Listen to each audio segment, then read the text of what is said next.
Premier musicien ya congolais a beta na Angola na Bahia de Luanda.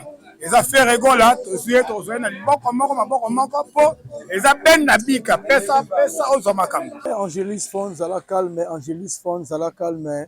Là na ponge ba bébé pombo on a bino erozonga pété. Yacheta fait rigola. Nizila kitoko boro sepela. Bongo zonga calme ndenge bobisaki pona yacheta donc erozonga kitoko bosanga bino.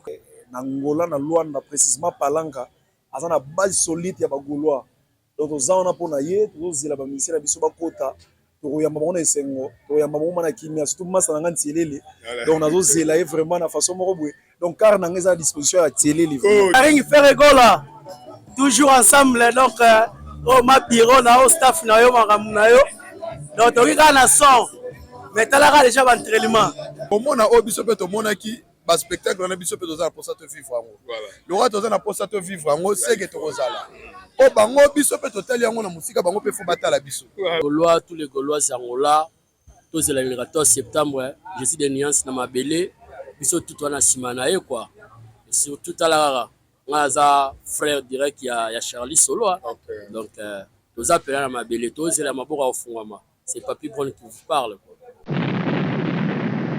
artiste monene na kati ya monde oyo walongola biso soni biso tutambola toujours na schéma ya Ferregola so tali biso bien to tcha ba tatouage so mona ba tatouage ya matama boveli to ba golo solo en tout cas tika animateur ya mboka oyo foko mono Isa José Chibwabwa a se pesa animateur na pena animateur bon no bon mo ya Ferregola to yoka na base na biso ya Kapolo tozana trois boss o babiki borseni base ya Kapolo mobimba tozana Pablo Kini, les grands déclarants, où il y a 150 billets.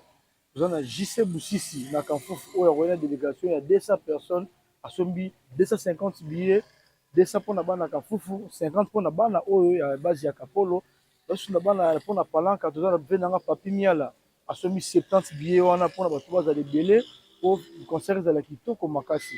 Tant que Wengemen, Bella ba chance pour la paire.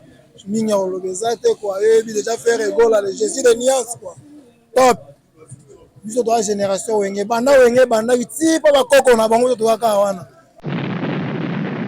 peuple congolais baza résident en Angola et bangolais au baza na kati mboka na bango koyamba Jésus de nuance c'est une bonne idée continuer au sala ba geste aboye et salo bien makasi parce que ba jara boyende yango sala que non imprésé tombama donc une bonne idée, que Dieu te bénisse.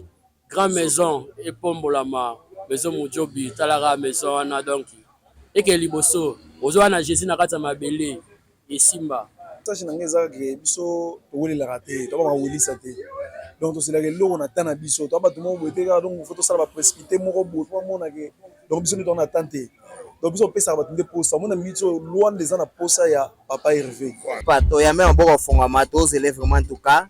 Il y a même beaucoup de fonds, mais tous les autres, c'est les potos sepela. Depuis musique, la musique a bien sepelé sa vie.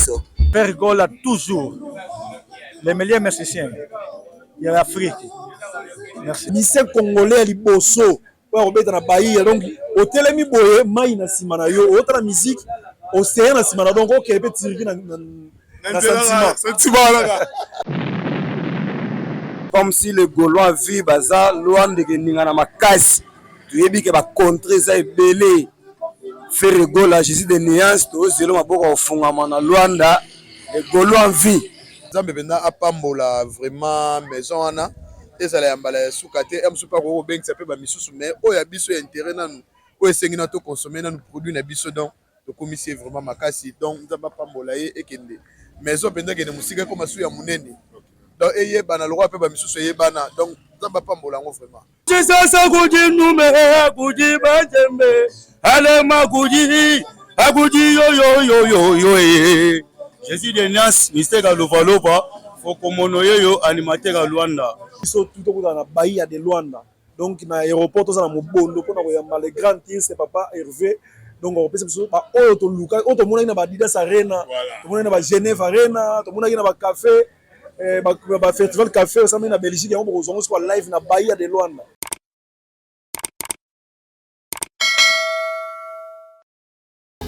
Comment se rendre à l'hôtel Laël si vous êtes à l'aéroport international de Luanda?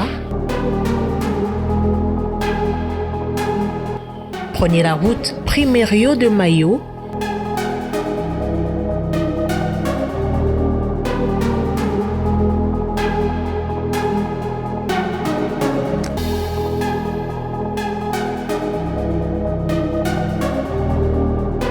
Et puis la direction à droite qui mène jusqu'au supermarché Shoprite à Palanca. À 10 minutes, non loin de la banque Ouamba. Et là, vous êtes arrivé à l'hôtel Laël.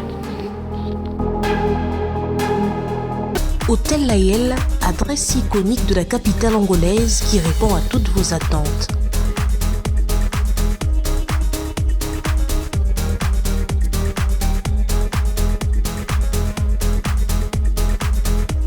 Avec des chambres bien équipées, chambres simples, chambres standard, chambre suite avec Wi-Fi pour un séjour de plus agréable.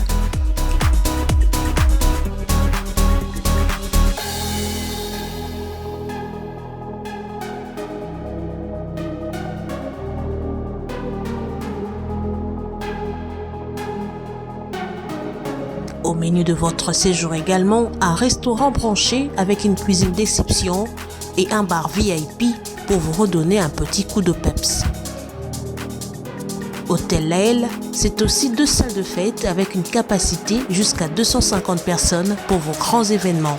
Retrouvez l'Hôtel Laël à Luanda en Angola, plus 244 932 129 280, plus 244 955